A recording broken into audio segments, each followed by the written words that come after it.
Operation Sindoor పేరుతో భారత సైన్యం చేసిన మెరుపు దాడిలో దాదాపు 100 మంది ఉగ్రవాదుల్ని మట్టుపెట్టినట్లు అఖిలపక్ష భేటీలో రక్షణ శాఖ మంత్రి రాజ్నాథ్ సింగ్ వెల్లడించారు. ఆపరేషన్ సింధూర్ పై రక్షణ శాఖ మంత్రి రాజ్నాథ్ సింగ్ నేతృత్వంలో అఖిలపక్ష భేటీ జరిగింది. ఢిల్లీలోని పార్లమెంటు లైబ్రరీ భవనంలో సుమారు గంటన్నర పాటు సమావేశం జరిగింది. ఈ సమావేశానికి కేంద్ర ప్రభుత్వం తరపున కేంద్ర మంత్రులు అమిత్ షా, జైశంకర్, జేపీ నడ్డా, నిర్మలా సీతారామన్లు పాల్గొన్నారు.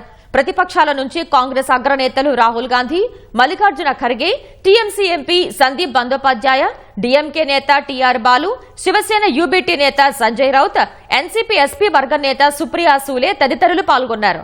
ఈ భేటీలో ఆపరేషన్ సింధూర్ విజయం, తదనంతర పరిణామాలు, కేంద్రం తీసుకున్న వివిధ నిర్ణయాలను ప్రతిపక్షాలకు రాజ్నాథ్ వివరించారు. పహల్గామ్ ఉగ్రదాడి తర్వాత కేంద్రం అఖిలపక్ష భేటీ నిర్వహించడం ఇది రెండోసారి.